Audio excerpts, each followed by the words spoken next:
and I guess they were trying to suppress it while it was still happening.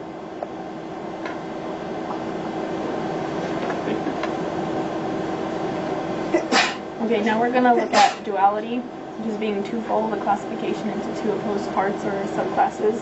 And we have an example on page 14 when he's talking about the symbolon.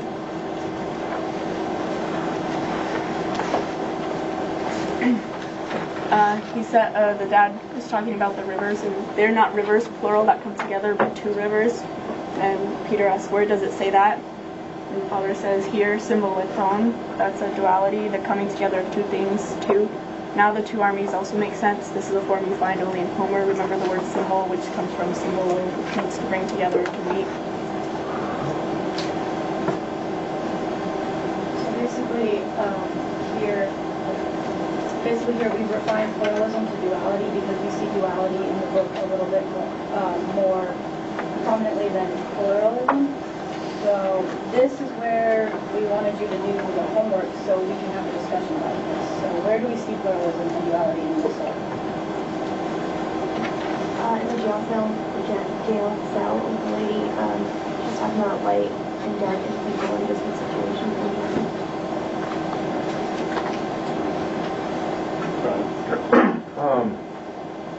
I sort of pictured the scene on page 17 of when Anton goes into the classroom with Wake. I see that as sort of dualism, two things of a son that is being forced to wear something that isn't necessarily the right thing to wear in public. But like that goes with Anton's sort of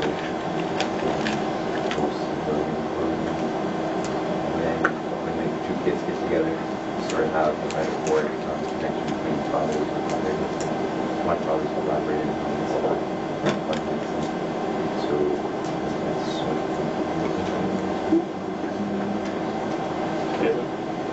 dualism in the story, it isolates the characters so that you can get more in-depth about like how they're feeling, what's actually going on, whereas pluralism, like someone said, I don't remember, about the uniforms, they're all exactly the same. There's no difference in anything. You can't really get an idea of what the people are like. Based off what Ryan said, I really liked how he compared Anton to Plucky's Jr. But I thought of it like my example was more of that night they became like very, very much the same, not only because of their past together, but because both of their fathers died.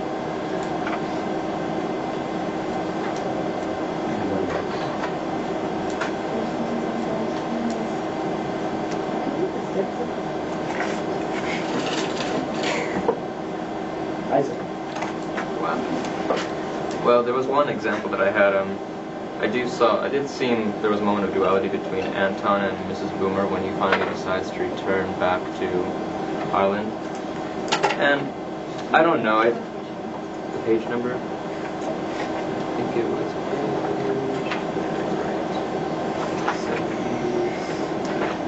I was wrong. 65, and then 65 to 66, 67.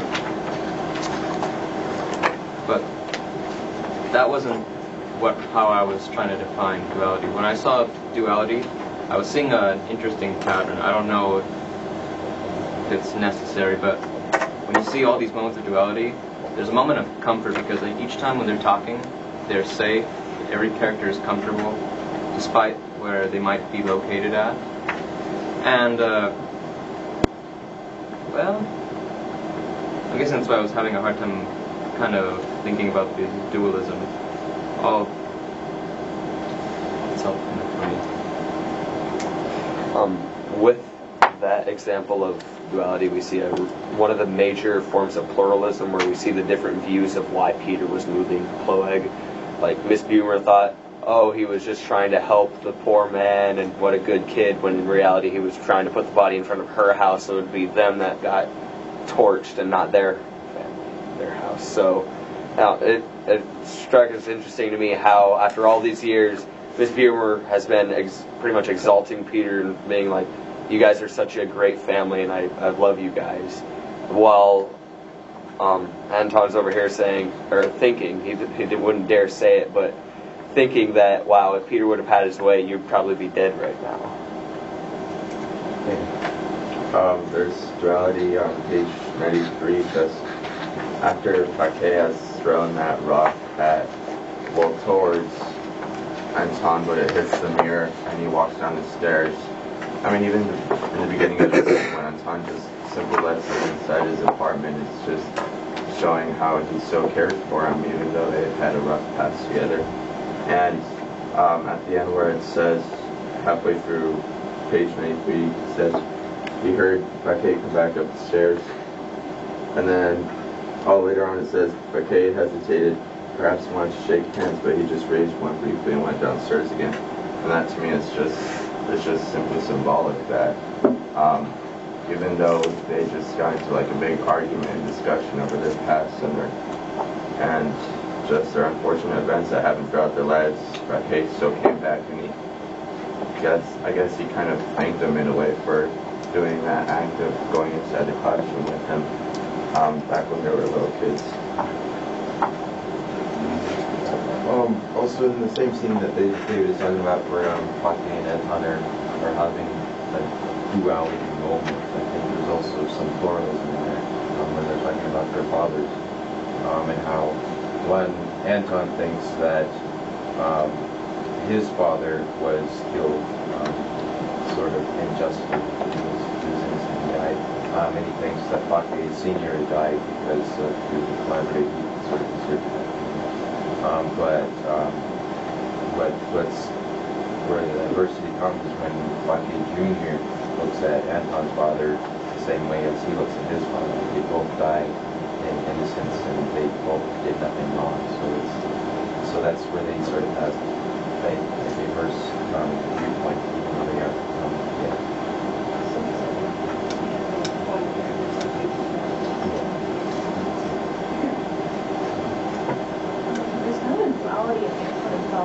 one part of him denies the existence of the assault, and the other one like says it's very real and that happened. Like on page 75, like you see that he just basically totally denied that he was talking about the memorial or that he even knew about it.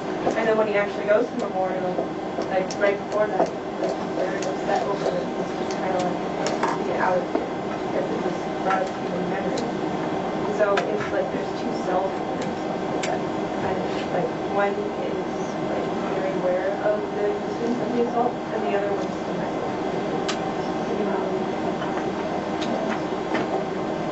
All right, let's go. We'll come back to this question at the end because it'll probably be easier to answer after we go through three major dualities that we. So our first major duality that we found in the book was guilt and innocence, because we see that this is duality in that people often mix it together. So these people are kind of guilty, but these people are more guilty, and these people are actually innocent depending on who you're talking to. And my example was on page 33 when he's in the jail cell with the woman and she's talking to him. And one of the first things she says to him, and it's sort of down the page, she's saying that the pig had to be liquidated and they'll blame it on the underground and say that they were forced to do it. And they'll tell you the underground knew what would happen and therefore the underground's responsible. And I think one of the lines that really makes it clear of the duality is when Anton says, but if that's the case, then no one's ever at fault and everyone can just do what they please. So she's defending the resistance, and he says, but if everyone goes on defending just as you have done, then who's really to blame here? And I think that raises a really good point. Which brings us to the question that in a situation such as this event in the assault, the murder of Oleg, is there one party that is ever completely guilty?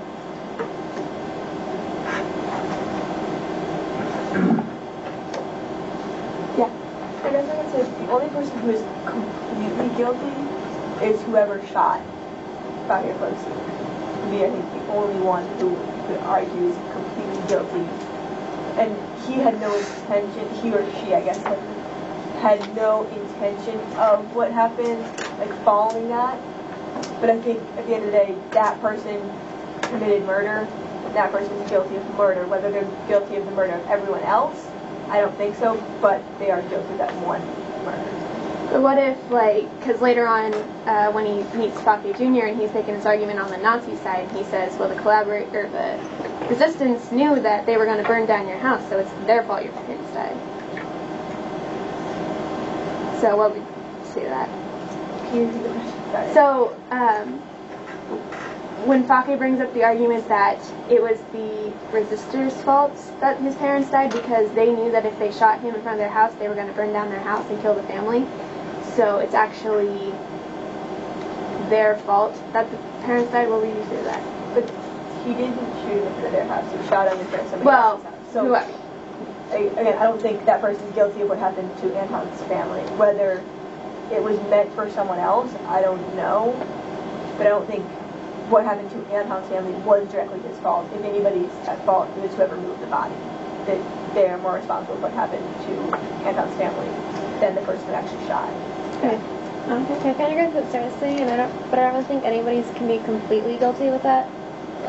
Like, yes, the person who shot Fake is guilty of that, but there's probably some underlying reason that we don't learn about or might learn about later. And then I think it was the Kordovigs who move him. That's kind of something that's a little guilty, but then at the time it made sense to them why they were doing it, because they had to protect themselves and their own family. And so it's just kind of each person that's involved with it, you can look at it both ways, and they seem guilty in some aspects, but in other aspects it kind of makes sense. Yeah. Well, I see Sarah's point in that, they did commit murder, but I think it said in the book that they killed Fake just specifically because, he would kill more people in the future, and that, in general, he was, an evil person. So, I do understand that he killed someone, but I think the person that he would commit in the interest of saving others in the future. So, kind of that's the other thing.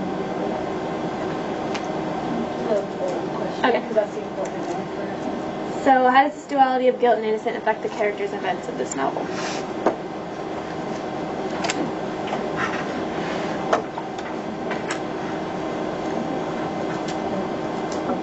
I think, because there is no one person to blame, everyone's passing the blame around, so nothing ever gets resolved, which is partly why Anton keeps reliving everything, because there is no closure, and probably the same things happening to Junior and whoever else was affected by Diesel.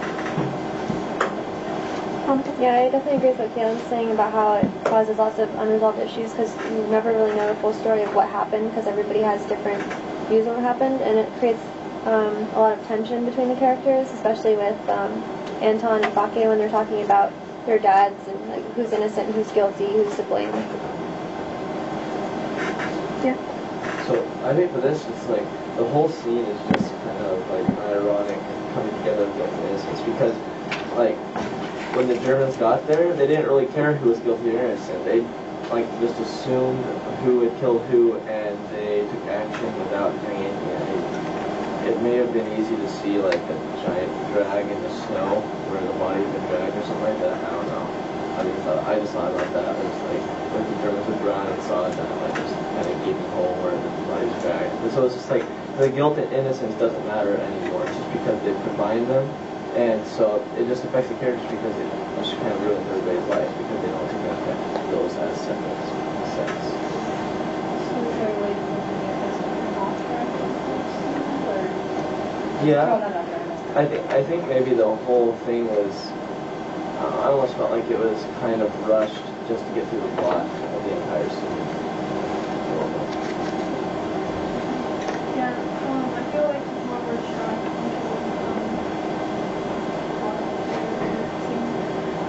is really at most to call Sarah thing, because not only did he kill that guy, but he also made it seem as though he was responsible for what happened to his family, because even though Peter did grab the body or whatever, he still made it seem like he could have killed him somewhere where I guess there wasn't people, so it wouldn't have been a big deal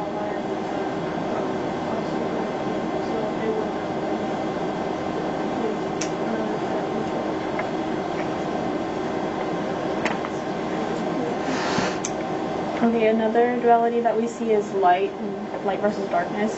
And on page 38, during his conversation with the woman in the jail cell, she's talking about love and hate. And she says, hate is the darkness that's no good. And yet we've got to hate fascists, and that's considered perfectly all right. How is that possible? It's because we hate them in the name of light, I guess, whereas they hate only in the name of darkness, and we hate hate itself. And for this reason, our hate is better than theirs. And so this kind of goes along with Jody's duality of guilt versus innocence. Does anyone have any comment, like that line